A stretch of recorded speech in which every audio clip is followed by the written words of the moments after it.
This is Natural Word. Hello everyone, welcome to our first episode of Natural Word Men's Lifeline. Today we'll be discussing a very good topic, healing from hurt, men's perspective. Before we begin to talk about healing, this strong and very long process of healing, we need to first talk about hurt. Now, hurt simply means causing pain or injury to anyone. But Lamar, we not really talk about physical hurt. We talk about emotional pain, emotional hurt. Alright, so Akim, I think I get that part, but are you talking about pain that comes from a non-physical source, or explain that part? Yeah man, when you talk about emotional pain, you think about a non-physical source of origin. Sometimes it's like emotional distress, sometimes it comes from some past event. You lose a loved one, sometimes you might all go through a bad relationship. Sometimes it's as simple as you think it a work a passing place. I think I understand what you're saying, but um, hmm, when you really think about it and look at it, hurt is dynamic, and its implications are far-reaching if you really think about it. But can we stop anybody from hurt us before we even reach to being hurt or anything like that? No, I don't think we can stop anybody from hurting us. But it's a matter of how to deal with the hurt after it happened. I mean, everybody is human. We're all fallible people. But it's how we manage it after it happened. And I think that's where we as men have issues. We don't really know how to manage it. So we find that we struggle with this issue in our lives. So, as it deals with how we as men deal with hurt, it speaks about emotional intelligence and also emotional maturity. And maybe we can even take a page from out of the ladies' them book, because we have come to realize that women deal with the hurt differently than how men do. And as a result, they have better success in dealing with hurt than we as men do. And it's just the truth. So we just have to just man up and look at them too. Yeah, man. So, since you got this, sir, we could talk about emotional intelligence now. So, the definition of emotional intelligence is the ability to understand, use, and manage your own emotions in positive ways to relieve stress. Now, since you talk about emotional maturity, it's defined as when someone can manage their emotions, that no matter whatever circumstance is happening, them can deal with it. They know how to respond to tough situations and still keep their cool. Lamar, are you emotionally mature? All right. Now on the topic of emotional maturity, though, Akio, um, we need to look at it in a more objective light. And in a more objective light, it's a growing process, and all of us are growing. I am growing too, so I won't say that I have fully reached that point. But it's here that we can discuss these things, that we can talk about it, right? But being mature emotionally helps in a lot of things. So let's think about the number one thing: relationships. And we'll talk about that. Now this is opening up a whole new can of worms now, a big can of worms in relation to relationship, right? But I'll tread lightly here, because if we're not emotionally mature to know how to deal with different issues and different aspects in a relationship, then we're going to come upon a lot of stumbling blocks, roadblocks, pitfalls, you name it. And we won't be able to have good, loving and sustaining relationships. Yeah, man. So, when you think about, relationships, you have to consider the other part of it too. You have to be able to communicate how you feel effectively. And that's a part of emotional maturity. If you can't say how you feel, how you're going to express the actual feeling. True. So, the part of the definition that I read before was they know how to respond to tough situations and still keep their cool. Now, an emotionally mature person or emotionally mature male is able to speak and use his words. If he can't use his words, then what is he going to say to somebody and express his actual emotion? True. that brings me to our next thing now. Society doesn't expect males to actually express their emotion. In fact, in the past, me hear somebody did tell me one time, say, yo, some man would have prefer beating instead of talking. It's a sissy, a sissy who love to talk. And I'm like, that woman are crazy. Where she come from? But she expect me to beat her and not say how me feel. Different society, I guess. So there are different types of hurt, and we started to list out a few. We spoke about relationships. We spoke about workplace, friends, and all of that, and how to. But we made even mention of how to shield ourselves from hurt. But let's talk about what we had mentioned. Now, hurt comes from any and everywhere. Some is intentional, some is unintentional, some accidental, whichever way. But hurt comes nonetheless. Now it's how we, as I would have said before, how we deal with that hurt that makes the difference. Now, most of us work, or some of us work, and our co-workers are never normally the best. We don't get to choose them, and they also impact our lives in relation to same hurt that we're talking about, to make we feel good sometimes. So all of these things encapsulate what hurt is. And is that to cause pain, grief, or even just to let somebody feel very much uncomfortable in the present situation that they are in. So as we seek to explore more about hurt, I just hope that we will all look at it from a non-biased perspective, a perspective to realize that we ourselves may cause hurt to other people, whether intentionally or unintentionally, right, Akim? Yeah. So it is just here for us to keep an open mind. And as we talk further, we'll talk about how we're going to heal from this hurt. So Lamar, I have a question for you. When is the last time you actually cry? Be honest now, as a man, when is the last time you actually cry? Alright, so to answer your question now, Akim, I would say in the recent past, I mean within the last year or so, I mean what was going on at the time is just that a lot of things were going on, emotionally, work, school, all these things combined, personal life, the usual stuff, at a time to just let out and just let it go.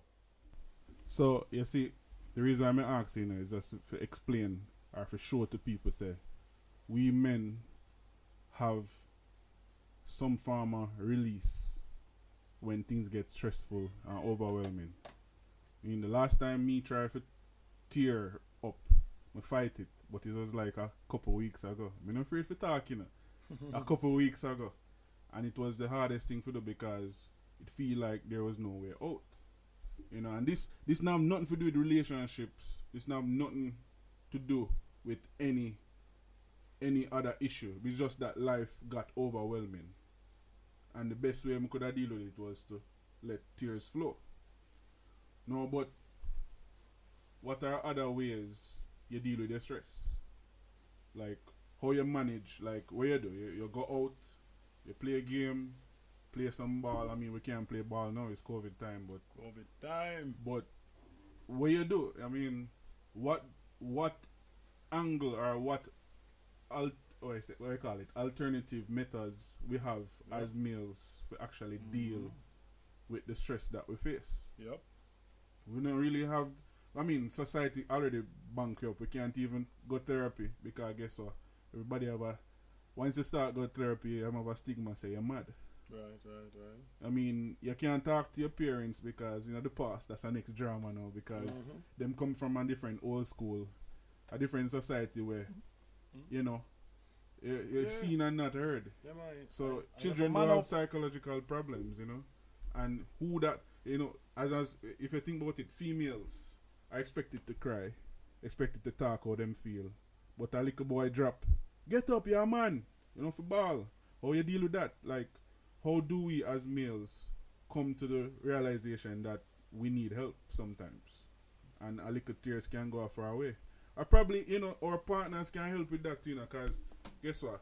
Sometimes our partners have the idea, say, oh, I'm too emotional, I'm too bally every minute. So sometimes the choice of our partners prevent us as males to actually express how we feel. But that's a different story. Right. If I get too deep into things, that's probably a couple episodes down.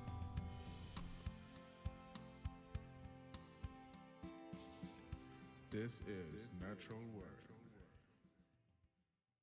Yeah, so the other day I was actually watching a video on YouTube, and this was a man that actually lost a child.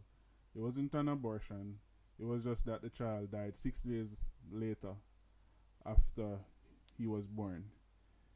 The man is actually 22, and he actually suffered post-traumatic stress, where, the fact that the child died in his arms, and the fact that he was actually going to the hospital and all of that, his expression of how he felt. And he's saying, like, people expected me not to be that soft, cry, emotional person, but it was so difficult for him that he had to let it out. To the point that even his friends were saying, like, yo, we never expected this from you. You're actually this type of man where, macho. I mean, he's 22. Society expect him to be this, this upright, manly man. But he said a few months later he was suffering from the depression from the loss of his child. And this is just one aspect of hurt that men face, losing a loved one. A man might lose his parents in the past. Man might lose a child, man might lose a sister, man might lose a mother figure, a father figure in his life, somebody who him respect, and him can't deal with it. How does a man actually come out and actually deal with that? I mean, we know nowadays we know about therapy. Back then we didn't know. But what about his support system? Like, who's there to support him? If a man has no parents, no good friends, I just say good friends, because a lot of people have a lot of acquaintances, but no good friends, how does he manage it? And you find that this man now, when he goes off and interact with people, with them work, him have this extra anger, and you don't know where it come from. You have this extra emotional fight, but not knowing that this man is actually fighting himself and his mind, I deal with the stress of the past. Now that brings me to the question: how do men deal with their past? Whether it be a past relationship, past loss, loss of a father figure, loss of a mother figure, loss of something. We might lose material things. How do men actually face up to this? What are the suggestions? Alright, so when you look at the past, we need to know firstly what makes up the past. Because it's not as simple as just that. Our past can be made up of different things. I want to say different things can be from different types of hurt to things that we enjoy, things that we like. So we need to look at each situation on its own merit. Earlier you said about a hurt that has to deal with a past relationship, for example. Now, yes, man, we know that one is one where people Past like relationship. Everybody talk about that one. Yeah, man. So we need to look at what really transpired. So we need to take time out to analyze the whole relationship on a whole, not just the parts that were bad, but the good parts, the parts that where all of us can recognize that maybe we could have done better or the other person could have done better. Because at the end of the day, our relationship is made of two persons. Some persons may argue and say maybe two or more, but we're sticking with two persons for now, right? Yeah. But in any case, we need to look at that particular hurt. So Was it something that could have been avoided? Things like that. So what you said, the first thing we have to do is accept it. Yeah, that's the first part. We need to actually acknowledge that there's actually a situation or a circumstance that created hurt. True. And then what the next step after acknowledging it? Well, the good psychologists and psychiatrists normally say after you acknowledge it, then you definitely need to do something about it. True. Whether that something means that you're going to either spend more time looking at it or trying to find solutions in which how to deal with it. So you say a man supposed to actually learn to accept his what was done to him, what was done to him, or if he did something wrong, or if he was the cause of it. Yeah, man, because at the end of the day, if we look at ourselves as individuals, we all have our own shortcomings. True that. And if we have our own shortcomings, other persons do have their own shortcomings. And their shortcomings will end up to allow us to have these situations, these unfortunate situations that I would describe as hurt. So in the whole totality of it, we are all human beings. Yes, all human beings trying to well, I hope most of us are trying to live good lives and not hurt people intentionally. Because that's where most of the problem comes about, is that hurt, and then hurt becomes intentional. Now that's another whole ball game. Yeah. Compared. So then, my question is then, how you find out that you have an issue? Because as me said earlier, a lot of persons start have attitude problem.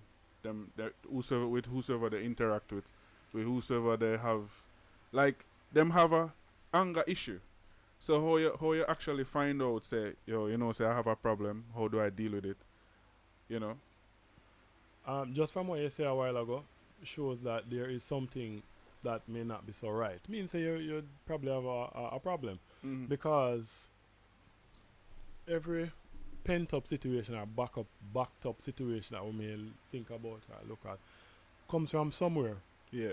Most persons try to be happy people and to be prosperous people and just to be good overall and be just general benefit to society. Yeah. But when that doesn't come about, then it must mean that there's something that is changing the course of somebody's direction. So the mere fact that you realize that as you hear a particular thing you snap, or somebody trigger you. Right, somebody walks a particular way or do something and you realize that, boy, now you're starting to feel uncomfortable, that you need to either lash out in aggression or something. It is coming from somewhere, and that is something you can't hide. And the hurt normally exhibits itself in another form, not normally just you always sobbing or crying or something like that, but it normally comes out in your behavior and your actions, or you normally do things and so. That's true, because sometimes a person who is very comical can be experiencing hurt because it's a shield for hide what he's actually feeling. No, another person could outrightly know because of the anger, and the next person could be just destructive to themselves. Alright, that's true. So a man who is emotionally hurt will always have a problem with his past. He will be unable to discuss it without finding some discomfort, or unable to discuss it when they question him about it. Okay. I mean, this is found mostly like in relationships where men actually have a problem telling their partners about what them experience. True. And this is not necessarily from a past relationship. This could be the fact that him can't talk about his mother's death, or his friend's death, or him loss of a child. Him just can't get to it, and then it might seem that he's not emotionally available, but it's just a simple fact that him just can't bear to go through it. But I mean, the next thing you can tell if a man is emotionally hurt is that he can also, it doesn't seem to trust anybody. And trust is a very important thing. Yeah, him not really, him kind of insecure when it comes to certain things. And I remember we discussed just a while ago, said triggers. You do one thing to a man, and you remind him about the past. Remind him what his mother do. There's this virgin that I have. Him say, because his mother passed away earlier last year, him say he threw out most of the cooking stuff his mother have, because every time him see it, him bring back the memories. And see that's one way him cope with it. But then again, him need the instruments them later for cook. That make no sense. but yeah, so you see, sometimes with doing those type of things is a way of not actually dealing with the issue. Cause to me, if I'm afraid of heights, I find a high place to go stand up.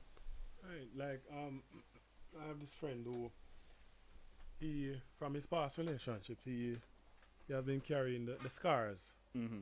of the relationships. For example, if he sees a lady who is not so sure about any particular thing, let's use food for example. When you go out and you ask a lady, what do you want to eat? This famous question.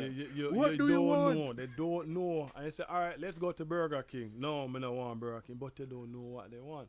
So when he sees things like these, Mm-hmm. he's only looking at it from the angle that he's saying that my past relationship is the same way she used to Like behave. a cycle. Yes. So if this person is doing the same thing, it must mean that it's the same thing and it's the same thing I'm going to be faced with. And as a result of that, he doesn't settle with any one person. He keeps on moving from one person to the next because he's thinking, oh, better must be there and I don't want to make the same mistake like what I made the last time and things like that. So that is an example of someone not dealing with the hurt properly and carrying it forward. So that's just an example as well. Well, you have to know that unfair to the person whosoever. A matter of fact, it's unfair for anybody to deal with your issues. Right. I mean, you might love the person, and this could have be your father, your mother, anybody. The person love you, but the fact that you're going through this thing and not addressing it Right. becomes a major issue, Mm-hmm. and it'll always be a blockage towards healing.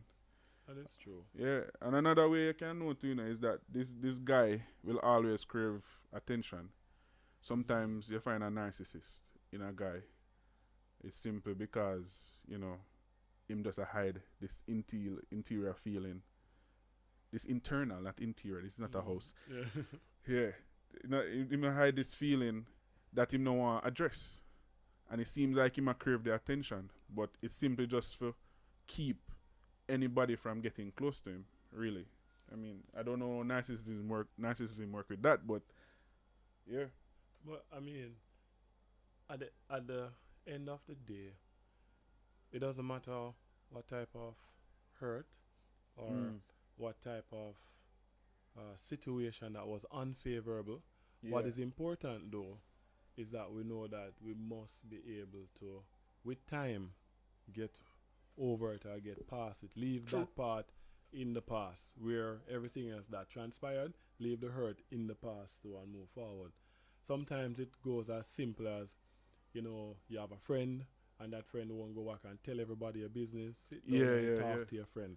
That is one type of therapy as well. Getting things off your chest, or even not just getting things off your chest, but just bouncing ideas, bouncing situations, bouncing circumstances off your friends. And they will be able, some will be able to tell you that, here what, I went through the same thing. So this is what I did. Testimonials, man. Right. And as I would have alluded to earlier, is that there's no one size fit all to dealing with hurt. And so even though your friend may have dealt with a similar situation, what the person say may not, and I'm stressing the may not assist you, but oftentimes what your friend would have gone through will be able to in some way assist you or even give you another idea or another way how to look at that particular situation. Because we're not always right. And you pick, choose and refuse, right. Yeah, So we just have to know what works for us. If you don't know, ask somebody. Right. And that's the point where I think we as males supposed to reach. I don't know, probably years ago, we used to, we can't really share our feelings because we're sissy. But then nowadays, a man is expected, or is learning, is learning to actually express how he feels, express what he wants, express what he intend to do. So once him actually learn that, then coming out in terms of his feelings and his emotional hurt is much easier. That's true. Yeah, I mean, not everybody can afford therapy, Right. But all of us can afford a support group. Support group is good. Yeah. You just need one or two people, and I stress one or two, not the whole world. One or two people for actually speak to. You can call, WhatsApp, or text. Yo, me not feel too well, you know. Like, yo, me don't know what go on. Like, I mean, couple years ago, Lamar. Like, me did feel, say, me did need for hurt somebody. You know? And me don't know what was it, and it's like, me come home the day, I make a call to my parents. My parents them call a therapist, you see me? And we talk, and out of the whole conversation, she said write a letter. But don't send the letter. Yeah, you know, because if you send a letter before a certain time, it's a different story. But write the letter. And I found that a 3-page letter actually get out the anger. Yeah, can after you get to express certain aspects of what you're feeling. Yeah, and then, see, then even a couple days ago, I read the letter and I'm like, yo, I was this angry. I couldn't believe it, because, you know, and then you realize you mature over time, your emotions change. You know, so angry with the person no more, that to the point you can actually see the person and have a good conversation with them. That's true. I don't know how I guess that's a sign of healing, that you can actually see the person and not feel some sort of trigger. That it is. That's what it is. I mean, it's not in its entirety complete, but it's you being well on your way. Yeah, it's a work in progress. Right. Work in progress. So alright. So do you believe that forgiveness involves forgetting? That's a tricky one, because the things that we normally tend to remember are the things that cause us great pain. And that's one of the things that help things to stand out to us more than most things that we normally, or that would normally stand out to us. So the forgetting part is a tricky part. Yeah. Right? We are taught by persons who may read the Bible and believe in the Bible that we should forgive persons. Yeah. Right? 7 times 7. Right, or even more. But the forgetting part is almost, and I would say almost impossible, because we're going to remember what this person did. And that is the part that will stand out most than anything else. But I believe the forgiveness part is a part that allows us to look at what was done regardless. So still can see what was done, still remember it same way, but it doesn't affect us as it used to. So that's where the difference is. We will remember, but we need to reach a part, or I should say a point, in which when you look back at it and say, boy, last year, so and so they do this. I lost this, and because of this, I am not the same person that I was then, but it doesn't give or brings about sleepless nights like how it used to. It doesn't let me look at other persons as being entirely bad, or whatever the situation may be. So it's a point that we're going to remember. It's almost inevitable that we're going to remember. True that. But it's the amount of impact that it has on us as time goes on. Yeah. If 10 years after something still, every time you hear about that particular thing, you're still shaking and can't sleep, then that simply means that you have not gone past that particular thing in any way, shape, or form. So yeah, so a true thing. So last night, I was talking to one of my friends, and she lost her father recently, you see me? So Father's Day come up. And by the time you hear this, Father's Day I go pass anyways. But Father's Day come up, and it's her first Father's Day without her father. And it was the hardest thing, and she couldn't sleep. So in the midst of the talking and everything, she started venting. You know, she started saying, yo, I miss him usually have to go in workplace and talk to him. Even if it's for 5 minutes, she still miss it, you know? So I kept saying to her, like, my friend, you have to just cherish the good memories. And I think that's what we need to do. The person hurt you. That's true. Cherish the good memories, right? That's how you're gonna see the good in the person. I'm not saying you must use wisdom, because that'd be silly if you not use wisdom to allow the person to do the same thing over. You know, once bitten, twice shy, that them say. But if you cherish the good memories for everything, I think it's a quicker way for you to actually get through the hurt, and again get you closer to healing. Yeah. That is so true. There's this quote from the movie Equalizer 2. Hey. Um, Yes, we do I- watch Equalizer. yes, and these Equalizer things. 2, and it says that there are two kinds of pain in this world: the pain that hurts and the pain that alters. Mm. So we're looking at it like that. Every pain will hurt, True that. but the difference is that will you allow the pain to continue to hurt, or allow it to alter and make certain changes as would be or would deem necessary for you to become even a better person, or just even good overall. So it's just something for us to look at and pay attention to as well, because this thing has hurt. It's not a yesterday thing. It's not a 90s thing or a 2000s thing. It's been around from the inception Whoopi of kill time. Philip. Right. That's the From the inception of time. So, and it's something that we can't get away from. We can't get around. We can't hide from it, because sometimes we do cause pain ourselves intentionally and some unintentionally. yes, the that's ones the that- next part, you know. And the ones that really and truly get to us are the ones that we do unintentionally, because we don't know when we are doing it. And that's the thing. And that's and I would think that's one of the hurt that causes pain that potentially is the most dangerous of all, because you don't know you're doing it and you continue and you will continue to do it.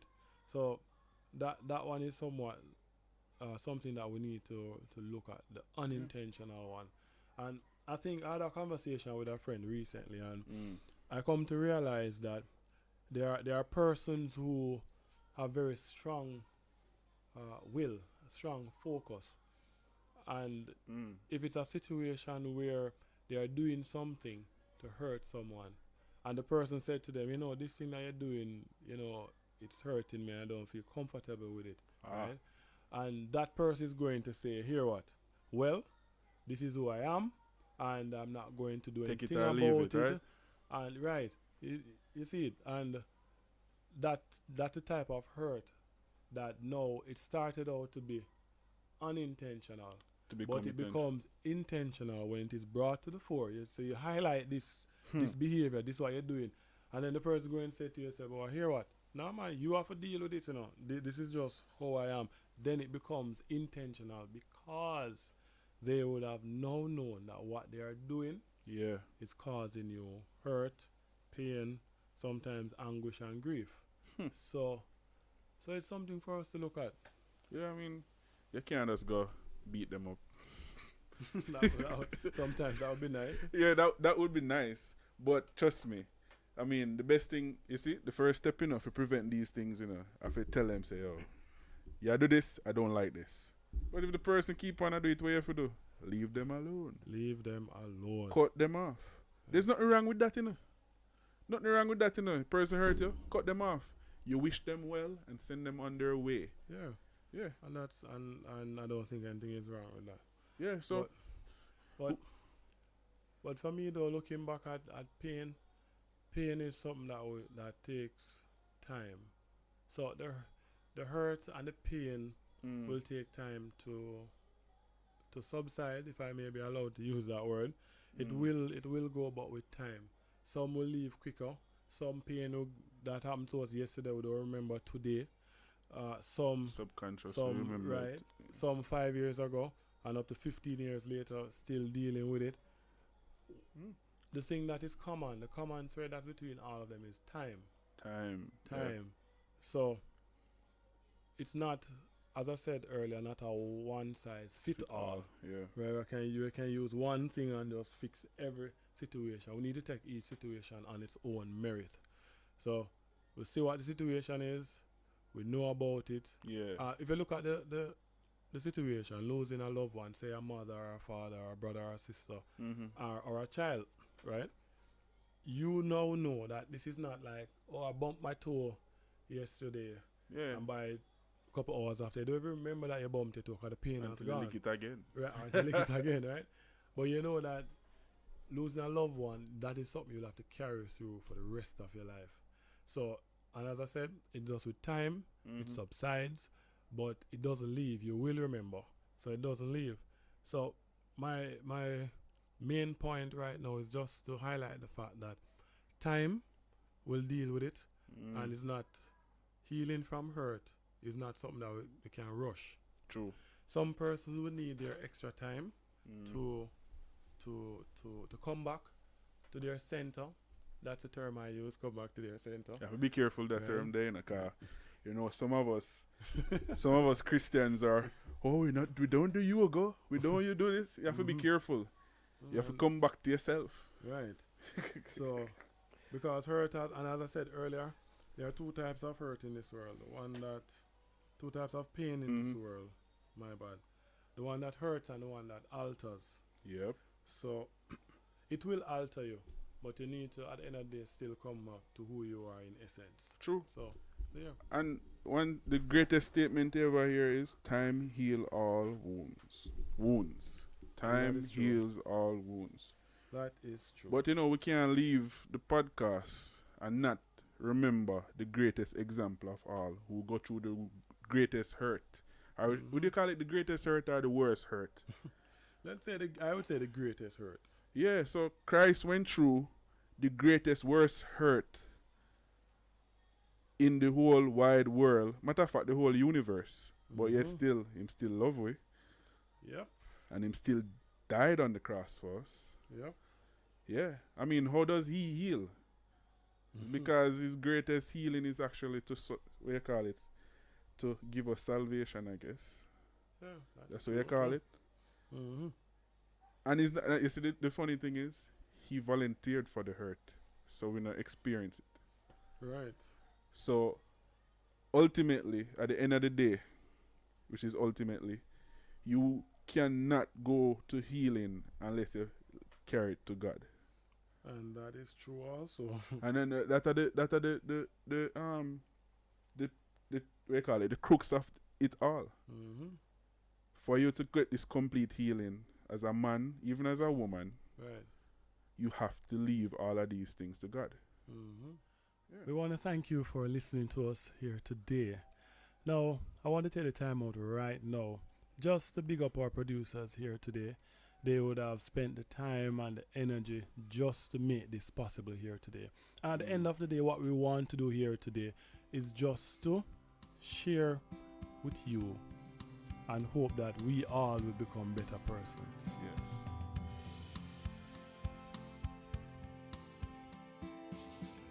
This is Natural Word. You have just listened to the first episode of a 2-part series of Healing from the Hurt, Men's Perspective. You can find us on YouTube, Instagram, listen to us on Spotify and Apple Podcasts. Don't forget to like, share, and subscribe, and feel free to leave a comment down below. Send us an email at nwmenslifeline@gmail.com for topic suggestions and any other comment. This is Natural Word, Men's Lifeline.